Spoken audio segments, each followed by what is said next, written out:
शिवाय। ओम नमः शिवाय। अथ श्री वायुपुराण षट्पञ्चाशो अध्यायः पितृवर्णनम्। ओम नमः शिवाय। ओम नमः शिवाय। सांसपायनुवाच आगात कथमावश्यां मासि मासि दिवं नृपो ऐडः पुरुर्वासूत कथं वा तर्पयत् पितॄन्। सूतवाच तस्य चाह प्रवक्ष्यामि प्रभावं सांसपायन ऐडस्यादित्यसंयोगं सोमस्य च महात्मनः अपां सारमयस्येन्दुः पक्षयोः शुक्लकृष्णयोः ह्रासवृद्धि पितृमतः पक्षस्य च विनिर्णयः सोमाच्चैवामृतप्राप्ति पितॄणां तर्पणं तथा काव्याग्नेश्चात् सोमानां पितॄणां चैव दर्शनं यथा पुरूरवाश्चैडस्तर्पयामास वै पितॄन् एतत् सर्वं प्रवक्ष्यामि पर्वाणि च यथाक्रमम्। यदा तु चन्द्रसूर्यो तौ नक्षत्रेण समागतौ अमावस्यां निविशतः एकरात्रैकमण्डले सा गच्छति तदा द्रष्टुं दिवाकरनिशाकरो अमावस्याममावस्यां मातामहः पितामहो अभिवाद्य तदा तत्र कालापेक्ष प्रतीक्षति प्रसीदो मानात्मसोमाच पितृर्थं तत्परिस्रवात अयलः पुरुर्वा विद्वान् मासी मासी प्रयत्नतः उपास्ते पितृमन्ते तं समो ससोमं सा दिवः स्थितः द्विलवं कुहुमात्रं तु ते उभे तु विचार्य सा सिनीवाली प्रमाणेन सिनीवालीमुपासकः कुहुमात्रं कलां चैव ज्ञात्वोपास्ते कुहुं पुनः सः तदा भानुमत्येक कालावेक्षी प्रपश्यति सुधामृतं कुतः सोमात् प्रस्रवेन् मासतृप्तये दशामी पञ्चभिश्चैव सुधामृतपरिस्रवै कृष्णपक्षे तदा पीत्वा दुह्यमानं तथांशुभिः सद्यः प्रक्षरता तेन सौम्येन मधुना सह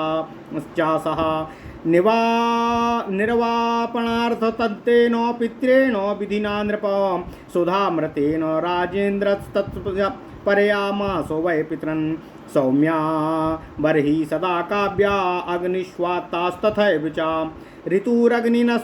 ऋतुरग्निस्तु या प्रोक्ता सा तु संवत्सरो मतः जज्ञरे हृतवस्तस्माद्रतुभ्याचार्तवाच्ये आर्तवा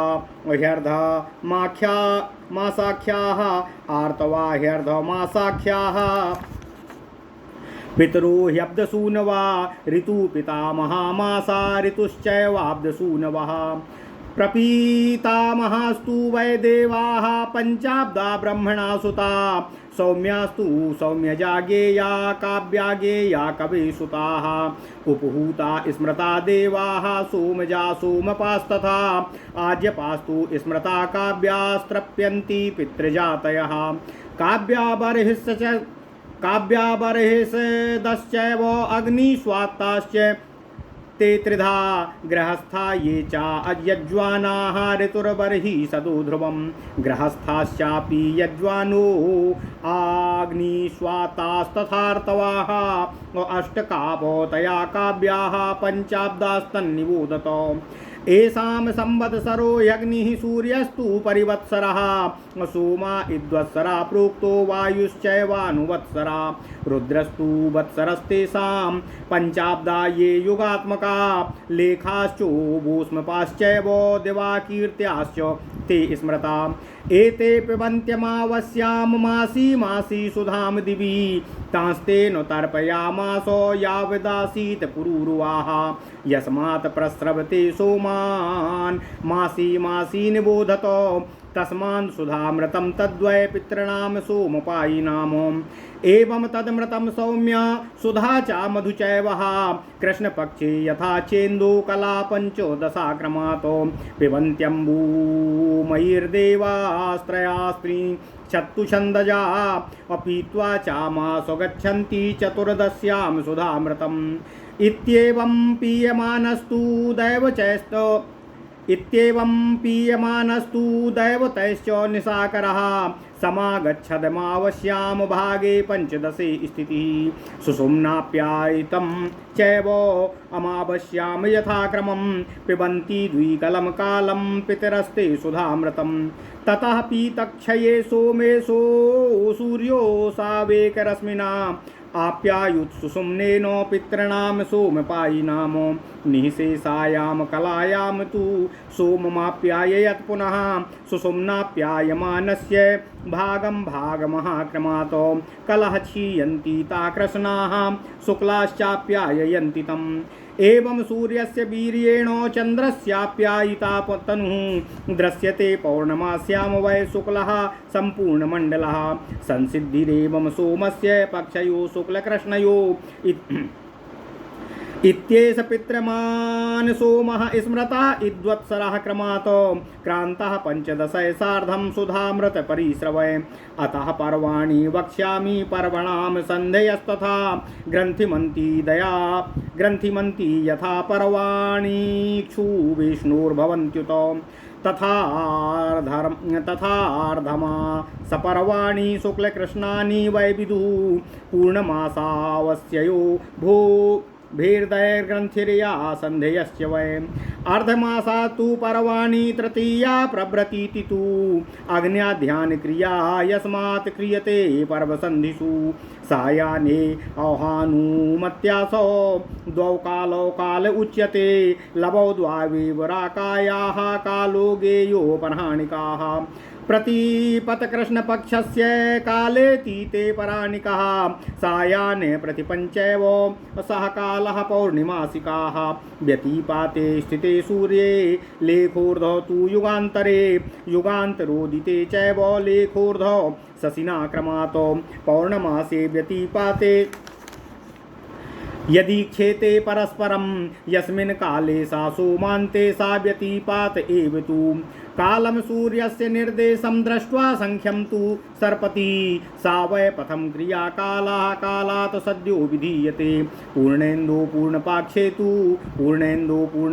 तु रात्रिसन्धिषु पूर्णिमा यस्मात् तामनुपश्यन्ति पितरो देवतयसः तस्मादनुमतिर्नामो पूर्णिमा प्रथमा स्मृताः अत्यर्थं भ्राजते यस्मात् पौर्णमास्यां निशाकरः रञ्जनाच्चैव चन्द्रस्य राकेति कवयो विदुः अमावसेतां रक्षे तु यदा चन्द्रदिवाकरो एकां पञ्चदशीं रात्रिममावस्या ततः स्मृतः ततो परस्य तैर्व्यक्तः पौर्णमास्यां निशाकरा यदीक्षते व्यतिपाते दिवा पूर्णमो परस्परं चन्द्रार्कावपराह्णे तु पौर्णमा पूर्णात्मानो तु पूर्णिमा चन्द्रार्कावपराह्णे तु पौर्णमा पूर्णात्मानो तु पूर्णिमा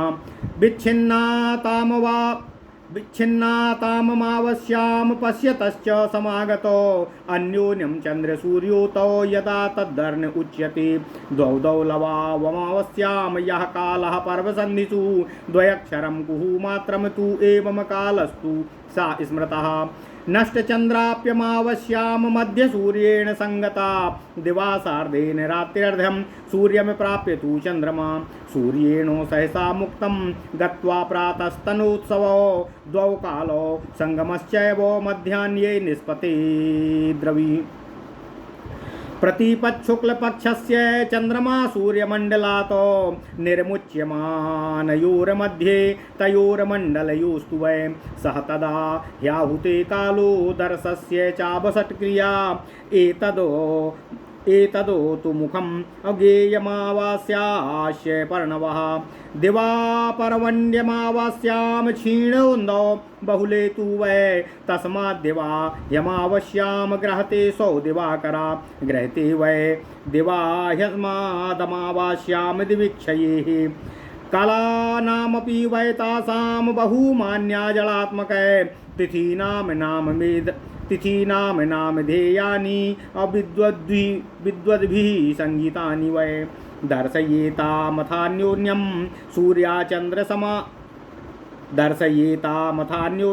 सूर्याचन्द्रमसाबुभौ निष्क्रामत्यथ तेनैव क्रमशः सूर्यमण्डलातो द्विल्वेनो ह्यहोरात्रं भास्करं स्पृशते शशि सह तदाया हुते कालो दर्शस्य चावसटक्रिया कुहेति कोकिलेनोक्तो यः कालः परिचिह्नतः तत्काल संगीता यस्माद् मावस्याम कुहु स्मृतः सिनीवाली प्रमाणेन क्षीणशेषो निशाकरः अमावस्यां विशत्यर्को सिनीवाली ततः स्मृतः अनुमत्या सराकाया सिनीवाली कुहुस्तथा एतासां द्विलवः कालः कुहु मात्रा कुहुस्तथा इत्येष पर्वसन्धि नाम कालो वै द्विलव स्मृतः पर्णव पर्वकालस्तु तुल्यो वै तु वसटक्रिया चन्द्रसूर्य व्यतिपाते उभे ते पूर्णिमे स्मृते प्रतिपथ पञ्चदस्योश्च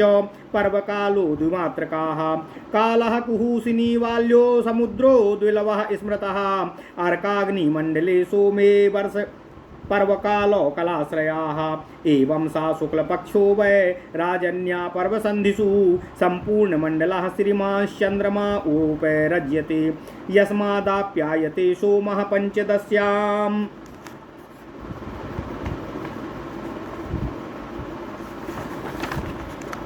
तु पूर्णिमाः दशभिः पञ्चभिश्चैव कालाभिर्दिवसक्रमात् तस्मात् कला पञ्चदशी सोमेनास्तु तु षोडशी तस्मात् सोमस्य भवति पञ्चदश्यां महाक्षया इत्येते पितरो देवाः सोमपा सोमवर्धना इत्येते पितरो देवाः सोमपा सोमवर्धना आर्तवारितवो यस्मात्ते देवा भावयन्ति च अतः पितॄन् प्रवक्ष्यामि मास श्राद्ध भुजस्तु ये तेषां गति च तत्त्वं च गतिं श्राद्धस्य चैव हि नामृतानां गतिः शक्या विज्ञातुं पुनरागतिः तपसापि प्रसिद्धेन किं पुनर्मास चक्षुषा श्राद्धदेवान् पितृनेतान् पितरो लौकिका स्मृता देवा सौम्यास्य यज्वानः सर्वे चैव ह्ययोनिजाः देवास्ते पितरा सर्वे देवास्तान् भावयन्त्युत मानुष्या पितरश्चैव तेभ्येऽन्ये लौकिका स्मृतः पिता पितामहश्चैव तथैव प्रपितामहा यज्वानो ये तु सोमेनो सोमवन्तस्तु ते स्मृता ये यज्वानः स्मृतास्तेषां ते वै बर्हिषद स्मृता अकर्मस्वेते सुयुक्तस्ते तृप्यन्त्यादेह सम्भवात् अग्निस्वाता स्मृतास्तेषां होमिनो याजिनाः अग्निस्वाता स्मृतास्तेषां होमिनो याज्वयाजिनः तेषां ते धर्मसाधर्म्यत् स्मृता या योज्यकैर्दुजय ते वाप्याश्रमधर्मेण प्रख्यानेषु व्यवस्थिता अन्ते च नैव सीदन्ति श्रद्धायुक्तेन कर्मणा ब्रह्मचर्येण तपसा यज्ञेन प्रजया च वै श्रद्धया विद्यया चैव प्रदानेन च सप्तधा अकर्मस्वेतेषु ये युक्त्वा भवन्त्या देहपातनातो देवैस्ते पितृभिः सार्धम् सूक्ष्मकः सोमपायकः स्वर्गतादिवि मोदन्ते पितृमन्तमुपासते प्रजावतां प्रशंसैव स्मृता सिद्धा क्रियावतां तेषां निवापदन्तान्नम् असत्कुलीनैश्च बान्धवैः मासं श्राद्धभुजास्तृप्तिं लभन्ते सोमलौकिका एते मनुष्या पितरो मासि श्राद्धभुजस्तु तेभ्यो परे तु ये चान्ये संकीर्णा कर्मयोनिषु श्रद्धाश्चाश्रमधर्मेभ्यः स्वधा स्वाहा विवर्जिता भिन्नदेहा दुरात्माना प्रेतभूता समक्षये अस्वकर्माण्येव शोचन्ति यातनास्थानमागता दीर्घायुषाति शुष्काश्च अविवर्णाश्च विवाससः अक्षुत्पिपासा परीताश्च विद्रवन्ति ततस्ततः सरेत सरस्तडागानि वापिश्चैव जलेप्सवः परान्नानि च लिप्सन्ते काल्यमानास्ततस्तताः स्थानेषु पाच्यमाना च यातायातेषु तेषु वै साल्मलौ वैतरण्यां च कुम्भीपाकेषु तेषु च करम्भवालुकायां च असीपत्रवने तथा शिलासम्पेषणे चैव पात्यमाना स्वकर्मभिः तत्र स्थानानि तेषां वै दुःखनामप्यनाकवतो तेषां लोकान्तरस्थानाम् अविविधैर्नाम गोत्रतः भूम्यापि सभ्यं दर्भेषु दत्त्वा पिण्डत्रयं तु वै पतितांस्तर्पयन्ते च प्रेतास्थाने स्वाधिष्ठिताः अप्राप्ता यातनास्थानं स्रष्टा ये भुवि पंचधा पंचादिस्थाविरान्तेषु भूतानां तेषु कर्मसु नानारूपासु जातिषु तिर्यगयोनिषु जातिषु यदाहारा भवन्त्येते तासु हे योनिषु। ओम नमः शिवाय, ओम नमः शिवाय।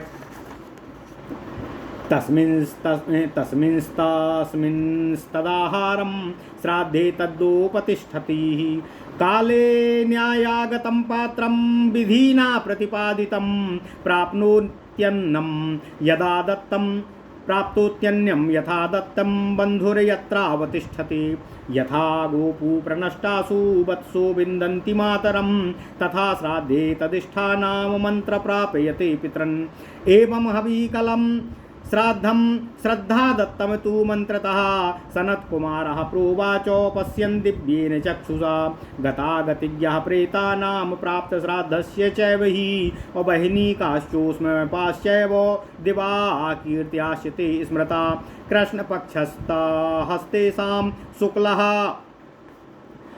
शुक्लः स्वाप्नाय सर्वरी इत्येते पितरो देवाश्च पितरश्च ये ऋतार्तवा अनेको तु अन्योन्यो पितरः स्मृतः एते तु पितरो देवा मानुषा पितरश्च ये प्रीतेषु तेषु प्रीयन्ते श्रद्धायुक्तेन कर्मणाम् इत्येवं पितरा प्रोक्ता पितॄणां सोमपायिनाम एतत् पितृमतत्वं हि पुराणे निश्चयो मतः इत्यर्क पितृसोमानाम् ऐलस्य च समागमः सुधामृतस्य च वा पितः पितॄणां चैव तर्पणम् पूर्णिमासास्ययोः काला पितॄणां स्थानमेव च समाप्तात् कीर्ति तस्तुभ्यामेष सर्गः सनातनः वैश्वरूपं तु सर्वस्य कथितं चैकदेशिकं नाशक्यं परिसङ्ख्यात्सु श्रद्धेयं भूतिमिच्छता स्वायाम्भुवस्य हि इत्येष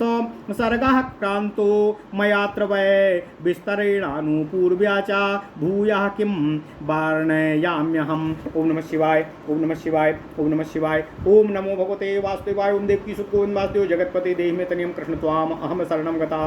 अथ श्री वायु महापुराण 55वां अध्यायः पितृवर्णनम। ओम नमः शिवाय, ओम नमः शिवाय। सांसपायन जी बोले, हे सूत जी, इला का पुत्र राजा पुरुरवा किस प्रकार प्रत्येक मास की अमावस्या तिथि को स्वर्ग जाकर अपने पितरों का तर्पण करता था। सूत जी ने कहा, हे संसपायन जी, अब मैं महात्मा इला के पुत्र राजा पुरुरवा की महिमा का वर्णन आपसे कर रहा हूँ। सूर्य तथा चंद्रमा का संयोग, जल के सार स्वरूप चंद्रमा की शुक्ल तथा कृष्ण पक्ष में ह्रास तथा वृद्धि, पितृगण का निश्चय, चंद्रमा से अमृत की प्राप्ति, पितरों का तर्पण, कव्यवाहक अग्नि तथा आत्तसोम, पितृगणों का दर्शन, इलासुत पुरुरवा द्वारा पितृगण की विधि, इन सब विषयों पर तथा पर्वों का वर्णन मैं क्रमानुसार आपसे कर रहा हूँ। जिस रात्रि को सूर्य तथा चंद्र एक ही मंडल तथा एक ही नक्षत्र में स्थित होते हैं उसे अमावस्या कहा जाता है। पुरुरवा प्रत्येक अमावस्या को अपने नाना सूर्यदेव तथा पितामह चंद्रदेव को देखने जाता था। उनका अभिवादन कर वह वहीं समय की प्रतीक्षा करता रहता था। प्रसन्न चंद्रमा से पितरों के लिए अमृत का क्षरण होता था। इस प्रकार इला पुत्र विद्वान पुरुरवा प्रत्येक मास स्वर्ग में स्थित रहकर पितृगणों एवं चंद्रदेव की उपासना करता था। 2 लब अर्थात 36 निमेष कुहू अमावस्या तक की वे दोनों कव्य ग्रहण करते थे। अतः सिनीवाली अर्थात प्रतिपदा प्रमाण काल से ही अमावस्या का उपासक पुरुरुआ भली प्रकार चतुर्दशी युक्त अमावस्या तथा प्रतिपदा युक्त अमावस्या को जानकर कुहू की उपासना करता था। उस समय वह सूर्य युक्त अमावस्या की एक काल तक प्रतीक्षा करता था। चंद्रमा पितरों की 1 मास की तृप्ति के लिए सुधामृत की वर्षा करता है। सुधामृत का परिश्रवण करने वाली सूर्य की 15 किरणों द्वारा कृष्ण पक्ष में चंद्रमा से दुहे गए सुधामृत का पान होता है।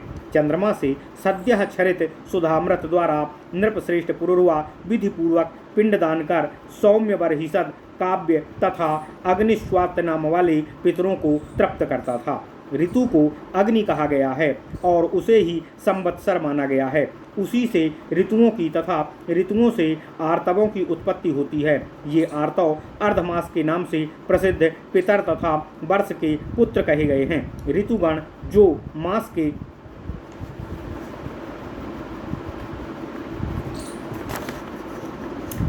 मास के नाम से प्रसिद्ध हैं वे पितामह हैं तथा वर्ष के पुत्र कहे गए हैं। पंचाब्द नाम के प्रसिद्ध देवगण ब्रह्मा के पुत्र तथा प्रपितामह के नाम से प्रसिद्ध हैं। सौम्य नाम के पितरों को सोम से उत्पन्न समझना चाहिए। काव्य नाम वाले पितर कवि अर्थात भृगु के पुत्र हैं। सोम का पान करने वाले पितरगण को उपहूत कहा जाता है और वे सोम से उत्पन्न हुए हैं। आज्य अर्थात घृत का पान करने वाले पितरों को काव्य कहा जाता है। इस प्रकार ये पितरगण तृप्त होते हैं। काव्य, बरहिसद तथा अग्निस्वात ये पितृगणों के 3 प्रकार कहे गए हैं। इस यज्ञ करने वाले गृहस्थ, ऋतु, बरहिसद, अग्निस्वात तथा आर्तव पितर होते हैं। इसी प्रकार अष्टकापति, काव्य तथा पंचाब्द को भी पितर कहा गया है। युगात्मक पंचाब्दों को युगात्मक पंचाब्दों में अग्नि को संवत्सर, सूर्य को परिवत्सर, चंद्रमा को इद्वत्सर, वायु को अनुवत्सर तथा रुद्र को वत्सर कहा गया है। इनको लेखा, ऊष्मपा तथा दिवाकीर्त के नामों से स्मरण किया जाता है। ये प्रत्येक मास की अमावस्या को आकाश में सुधा का पान करते हैं। राजा पुरुरवा अपने जीवन काल में इसी प्रकार सुधा द्वारा अपने पितरों को तृप्त करते थे, क्योंकि वह प्रत्येक मास में स्रवित होता था। इसलिए सोमपाई पितरों के लिए वह सुधा अमृत था। उस अमृत को सौम्य, सुधा, मधु आदि नामों से भी पुकारा जाता है। कृष्ण पक्ष में चंद्रमा की जलमयी 15 कलाओं को छंदोत्पन्न 33 देवता पान करते हैं। एक समय तक इस सुधामृत का पान कर वे वापस चले जाते हैं। देवताओं द्वारा इस प्रकार पान किए जाने पर अमावस्या को चंद्रमा अपने 15वें भाग में स्थित रहकर भ्रमण करता है। सुषुम्ना द्वारा आप्यायित चंद्रमा के सुधामृत को पितरगण यथाक्रम अमावस्या के 2 कला मात्र समय तक पान करते हैं। इस प्रकार देवताओं द्वारा पीने के कारण क्षय प्राप्त चंद्रमा को सूर्य अपनी सुषुम्ना नामक रश्मि द्वारा पूरित कर सोमपाई पितरों को तृप्त करते हैं। कला रहित चंद्रमा को सूर्य पुनः परिपूर्ण करता है। सुषुम्ना द्वारा चंद्र कलाओं के पूर्ण हो जाने पर देवगण क्रमशः उसके एक भाग का पान करते हैं। कलाओं के क्षय होने पर कृष्ण तथा पूर्ण होने पर शुक्ल पक्ष कहा जाता है। इस तरह चंद्रमा क्रमशः क्षीण तथा पूर्ण होता रहता है। सूर्य के प्रभाव से ही चंद्रमा का शरीर पूर्ण होता है। पूर्णिमा तिथि को उसका संपूर्ण मंडल उज्ज्वल दिखाई पड़ता है। इस तरह कृष्ण तथा शुक्ल पक्ष में चंद्रमा की ह्रास तथा वृद्धि होती रहती है। इस प्रकार सुधामृत की वर्षा करने वाले 15 किरणों से घिरे पितृमान चंद्रमा को क्रमशः इद्वत्सर नाम से स्मरण किया करते हैं। इसके पश्चात अब मैं पर्वों की संधियों का वर्णन कर रहा हूँ। जिस प्रकार ईख तथा बांस में गांठ अर्थात पर्व वाले पूर्व होते हैं, उसी प्रकार अर्धमास में होने वाले शुक्ल तथा कृष्ण पक्षीय तिथियों को पर्वकाल कहा गया है। पूर्णिमा तथा अमावस्या के विभाग से उनकी ग्रंथियाँ और संधियों को कहा गया है। आधे मास को तृतीया आदि पर्व तिथियों को संधियों में ही अग्न्याधान आदि श्रेष्ठ क्रियाएं इसीलिए की जाती हैं। सायंकाल के समय अनुमति अर्थात चतुर्दशी युक्त पूर्णिमा का जो काल तथा राका पूर्णिमा का तीसरे पहर का 2 लव काल को श्रेष्ठ क्रियाओं के लिए योग्य माना जाता है। इसी तरह कृष्ण पक्ष की प्रतिपदा तिथि को अपराह्न काल को भी सत्कर्मों के योग्य माना जाता है। कृष्ण पक्ष की प्रतिपदा आदि सायंकाल को हो तो वह पूर्णिमा का समय माना गया है। जब चंद्रमा तथा सूर्य युगांतर पर स्थित होकर विषुवत रेखा पर समान रूप से उदित होते हैं तो वे एक दूसरे को देखते हैं। पूर्णिमा को इस प्रकार होता है, इसे ही व्यतिपात कहते हैं। सूर्य के आधार पर ही समय की विशेष संख्याओं को निश्चित किया जाता है। समय का निर्धारण सूर्य द्वारा होता है और समय के अनुरूप ही सत्क्रियाओं का विधान है। जिस रात्रि में संधि भाग अर्थात संध्या काल में पूर्ण प्रकाशित चंद्रमा युक्त पूर्णिमा हो उसे अनुमति पूर्णिमा कहते हैं। उस समय पितर देवताओं के साथ उसे देखते हैं। पूर्णिमा की तिथि को चंद्रमा पूर्ण प्रभायुक्त होता है, अतः चंद्रमा को रंजन के कारण कविगण उस रात्रि को राका कहते हैं। सूर्य तथा चंद्रमा जब 15वीं तिथि को एक ही नक्षत्र में स्थित होते हैं तो उसे अमावस्या कहा जाता है। चंद्रमा तथा सूर्य जिस दिन तीसरे पहर पूर्ण होकर व्यतिपात भाव से एक दूसरे को देखते हैं उसे पूर्णिमा कहा जाता है। जब सूर्य तथा चंद्रमा पर्वयुक्त उपर्युक्त अमावस्या को एक ही स्थान पर स्थित होकर एक दूसरे को देखते हैं तो उसे दर्श कहा जाता है। अमावस्या तथा पर्व संधियों के 2 लवकाल तथा कुहू शब्द के उच्चारण में लगने वाला समय ही सत्कर्मों के योग्य समझा जाता है। मध्याह्न काल के सूर्य के संसर्ग में आकर चंद्रमा अमावस्या को दिखाई नहीं पड़ता है। उस समय वह दिन के अर्धभाग तथा रात्रि के अर्धभाग तक सूर्य के साथ स्थित रहता है। उसके पश्चात वह मुक्त होता है। सूर्य प्रातः काल में 2 कला समय तक चंद्रमा के साथ रहकर मध्याह्न काल में चंद्रमंडल के बाहर आते हैं। इस प्रकार चंद्रमा शुक्ल पक्ष की प्रतिपदा को सूर्यमंडल से मुक्त होता है। यह सूर्य तथा चंद्रमंडलों को अलग होने का समय यज्ञ तथा तर्पण का शुभ काल माना जाता है।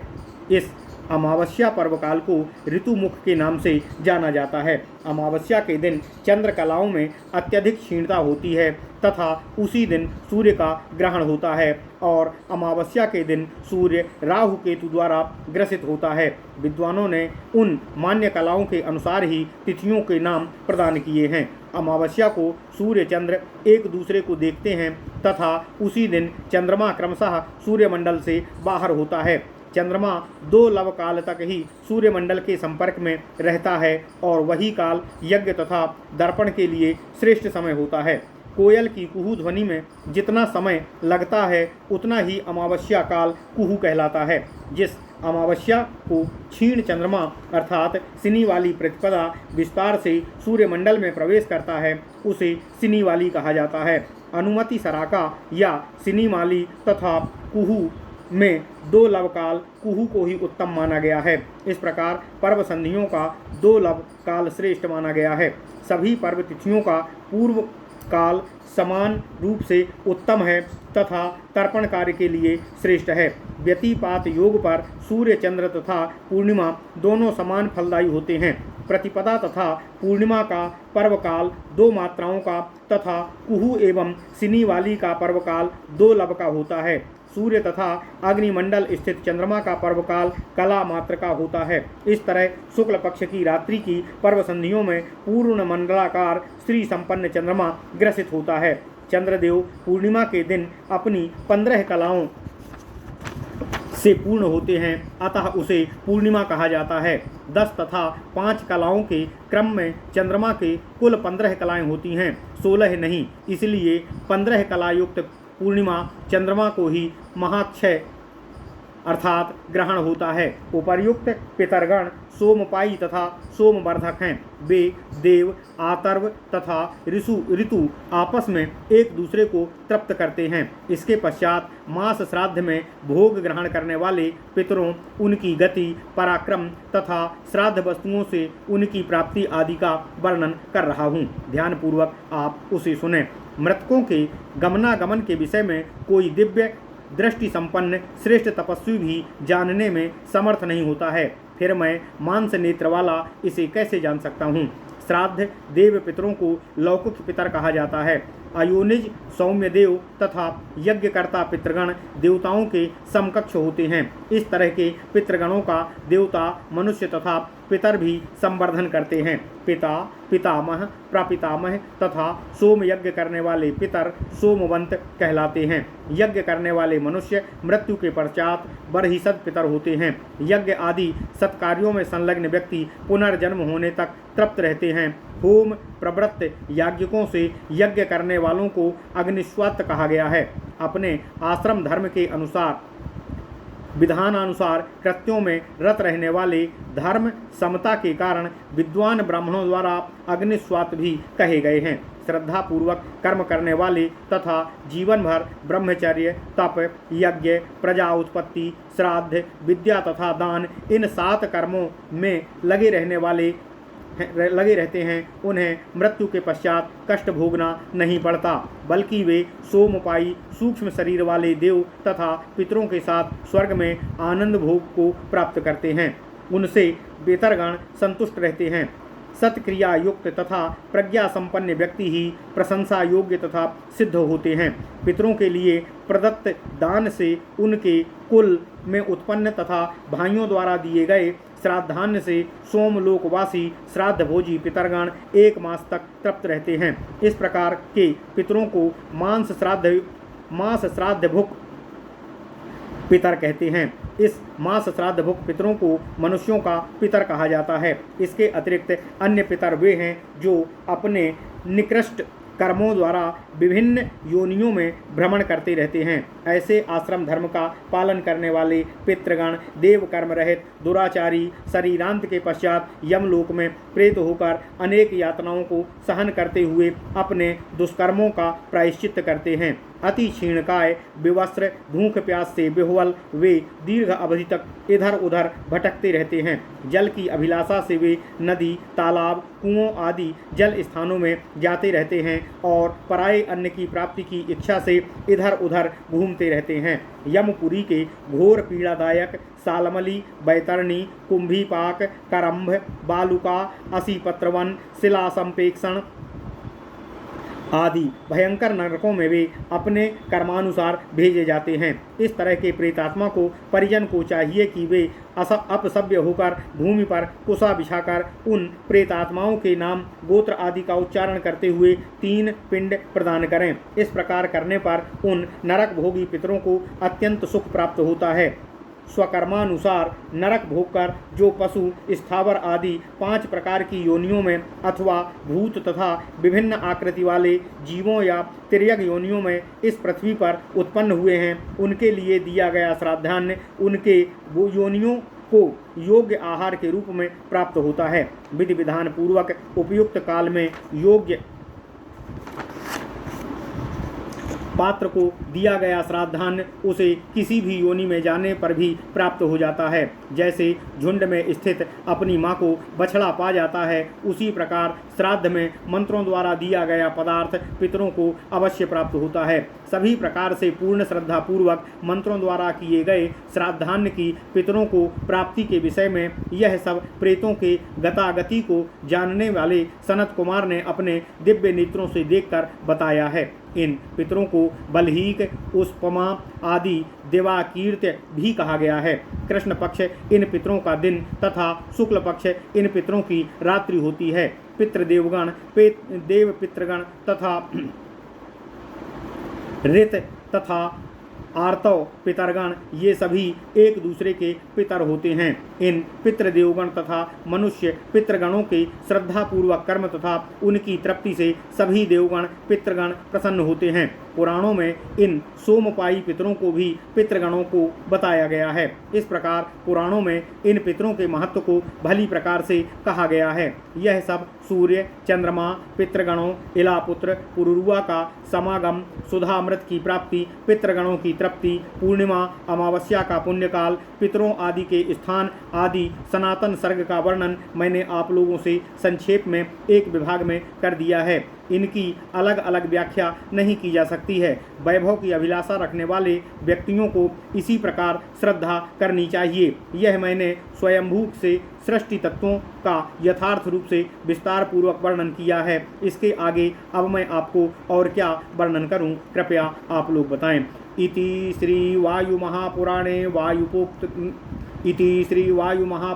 वायुप्रोक्ते पितृवर्णन नाम षट 50 अध्याय। इस प्रकार श्री वायु महापुराण में पितृवर्णन नामक 56वां अध्याय पूर्ण हुआ। ओम नमः शिवाय, ओम नमः शिवाय।